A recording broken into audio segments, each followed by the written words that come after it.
નમસ્કાર. આપણા ગુજરાતની અંદર, આપણા ભારતની અંદર એક ગજબની વસ્તુ છે. સરકારના છે ને કાન અને આંખો છે જ નહીં. મન ફાવે એવા વિચાર્યા વગરના નિર્ણય ફટાકદન લઈ લેવાના. જો કે બાપનો કાયદો ચાલે એટલે કોઈ પૂછવાનું આવતું નથી. પૂર્ણ બહુમતી હોય, કોઈ વિરોધ પક્ષમાં કોઈ તાકાત ના હોય, કોઈ નેતામાં તેવડ ના હોય ને સામે કોઈ બોલવાવાળું ના હોય, એટલે મન ફાવે એવા નિર્ણયો લઈ લેવાના. પણ એ નિર્ણયો લીધા પછી જે નિર્ણયો લીધા છે, જેના માટે લીધા છે, એનું શું થવાનું છે ને એ આ નેતાઓને દેખાતું નથી. સાલા હું અધળા નેતાઓ છે. અને આ વિડીયો આ નેતાઓ સુધી પહોંચાડજો, એ તમામ સાંસદ સુધી પહોંચાડજો, એ તમામ ધારાસભ્ય સુધી પહોંચાડજો, બધા મંત્રી સુધી પહોંચાડજો. યાર આ જ પ્રજા છે જેને તમને હીરો બનાવ્યા છે, નેતા બનાવ્યા છે. અને આ જ લોકો જે અત્યારે પીડાય છે એના માટે બોલવાની તમારામાં તેવડ છે કે નહીં ખબર નહીં. પણ આખા ગુજરાતમાંથી કયા કયા વિસ્તારમાંથી આવ્યા બોલજો જરાક. બરોડા, હિંમતનગર, આણંદ, ખેડા, મોડાસા, મૌધા, અમદાવાદ, ભરૂચ, સુરત, અંકલેશ્વર અને અલગ અલગ વિસ્તારમાંથી આ બધા લોકો આવ્યા છે. સમસ્યા ગજબની છે. લાવો ને એક આરસી બુક લાવો ભાઈ, એ પણ લાવો ને. એક જબરજસ્ત એક નિર્ણય લાયા છે સરકારે. નિર્ણયનો હું આવકારું છું, તમારા નિર્ણયનો હું આવકારું છું. ખૂબ સારો નિર્ણય છે. આંખો ખોલી રહી છે તમારું. તમને માનવતા પ્રત્યે ખૂબ આત્મજ્ઞાન થઈ ગયું છે. તમે લોકોના જીવની ચિંતા કરી રહ્યા છો. અમને એનો પૂર્ણ સંતોષ છે. પણ કઈ પણ પ્રકારનો નિર્ણય લેતા પહેલા કઈ સમય તો હાલો લે. આ બધા જ લોકો એવા છે જેમને 60 લાખ 70 લાખ રૂપિયાની બસો લીધી, સ્લીપર બસો લીધી, 1,20,000 રૂપિયાનો મહિનાનો હપ્તો ભરે છે, ટેક્સ ભરે છે, registration proper, fitness proper, insurance proper, બધું જ પ્રોપર. કોઈના બાપની તેવડને એક મેમો આલે. પણ રાતોરાત હવારમાં ઉઠે ને એમને ખબર પડે કે એમની આરસી કેન્સલ થઈ ગઈ, ગાડી લોક થઈ ગઈ, એવા એમના સમાચાર મળે આરટીઓમાંથી. એમના ઘેર નોટિસ હોય કે ભાઈ તમારી જે ગાડીઓ છે એ ધારાધોરણ મુજબની નથી. એટલે મતલબ સમજણ નહીં પડતી. તમારા જ લોકો આને પરમિટ આપો છો, નિયમ આપો છો, નિયમ મુજબનું પાસિંગ કરો છો, નિયમ મુજબનો ટેક્સ લો છો. 48 સીટર આરસીમાં લખેલું આવે છે અને હવે વડી પાછા કહો છો બરાબર નહીં.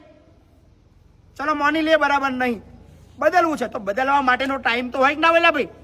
સવારમાં ઉઠીને જેમ પેલી નોટ બંધ થઈ ગઈ એવું આ બસ બંધ થઈ ગઈ. મોદીજી લાયા હતા, આવતીકાલથી આની નોટ નહીં ચાલે. એ ચાલે, એ નોટો છે નહીં ચાલે. પણ બસ છે જે બસે હપ્તાથી ચાલતી હોય, એના આખું ઘર ચાલતું હોય, આખો પરિવાર ચાલતો હોય, તમે રાતોરાત બંધ કરી દો. સમજવા માટે ટાઈમ આપો. પણ આપણે વાપરીએ ભાઈ. આવો ને ભાઈ ધર્મેશભાઈ, શું આખો મુદ્દો શું છે? આ મુદ્દામાં સર એવું કેવું છે, નીતિન ગડકરી સાહેબે લાસ્ટ ઓક્ટોબર મહિનામાં એક સ્લીપર બસ જે જોધપુરથી જેસલમેર જઈ રહી હતી તે એકાએક ફટાકડા મૂકવાના કારણે સળગી ગઈ. અને એ બસ હતી 2x1 બસ. હવે આજે કોઈ ગુનો બીજો કરે અને ભોગવવાનું અમારે, કોઈ સજા કરી કોઈ ગુનો કરીને બીજો ગતો રહ્યો અને ભોગવવાની અમારે વારી આવી છે. અત્યારે અમારી 2x2 બસને ગવર્મેન્ટ ઓફ ઇન્ડિયાએ રાતોરાત બંધ કરી દેવાનો આદેશ આપ્યો છે. તો અમે બધા ક્યાં જઈશું? અમારા રોજગારવાળા, અમારા જે ડ્રાઈવર છે, અમારો પરિવાર છે, એ ક્યાં જઈશું? એટલે તમારા થકી અમે એક રજૂઆત કરવા માંગીએ છીએ કે government of Gujarat, government of India, માનનીય આપણા નીતિન ગડકરી સાહેબ સુધી આપણો અવાજ પહોંચે કે અમને રાતોરાત બેરોજગાર ના કરશો. અમે 70-80 લાખ રૂપિયા ખર્ચીને એક બસ બનાવી છે. આજે બધાની પાસે 5-6 બસો છે. અને આ પાસ તમે જ કર્યું છે, બધી ડુપ્લિકેટ આરસીઓ નહીં. આજે આરસીઓને તમે જે બધું આપો છો એ બધું તમારું જ આપેલું છે. આ બધા કોઈ ઘેર નહીં બનાવ્યું. અને ખાસ કદાચ નીતિન गडकरी जी ने गुजराती में समझन ना पड़ा तो नितिन गडकरी जी आपको मैं हिंदी में बताता हूँ. ये जो आप नियम ला रहे हो बहुत अच्छा है, हम इस नियम की सराहना करते हैं, हम इस नियम के आपके साथ खड़े, पर इस नियम को लागू करने में थोड़ा वक्त दीजिए, क्योंकि बहुत सारे पूरे इंडिया में इतने सारे 10,000, 20,000 बस, 25,000 बस होगी जो पूरी जिंदगी बहुत ही मेहनत कर 60-70 लाख रुपया वो इकट्ठा कर एक बस ली है, जिसका EMI चल रहा है, और दूसरे ही दिन आप उसको बोल दो कि इसको बंद कर दो, ये बंद हो चुकी है. और ये अगर आप निकलोगे वो धार्मिक टूर में चल रही है अभी. ये सारे के सारे लोग आप अब चाहते हो को मतलब welcome to Gujarat, welcome to India, आइए हमारा इंडिया को देखिए, हमारे इंडिया के कल्चर को देखिए.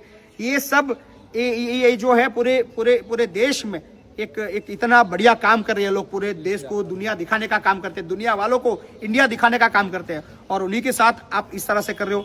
सो मेरी आपसे गुजारिश है कि प्लीज आपसे एक उम्मीद है कि कम से कम, मैं ये नहीं कर रहा कि आपका जो नियम है उसको बंद कर दो, उसको मत रखो, पर कम से कम कुछ महीनों का वक्त इनको मिलना चाहिए ताकि इनकी बस अभी चले और उसको जो भी चेंज करने के लिए उनको जो वक्त मिले ताकि उनका EMI भी चलता रहे, वो अच्छी तरह से अपनी ज़िंदगी गुजार कर सके. सो हमारी बस इस वीडियो के माध्यम से यही अपील है कि ये नियम जो है उसमें थोड़ा सा अभी रुकावट कर कुछ महीने इन सभी लोगों को मिलना चाहिए। ठीक है, आप चाहते हो कि सेफ्टी के लिए ही आपने सोचा होगा, अपने देश के हित के लिए ही सोचा होगा, हम इस चीज को अभी मान लेते हैं, तो कम से कम इस नियम को लागू करने के लिए कुछ वक्त हमें मिलना चाहिए। सो बस यही उम्मीद है। Thank you so much.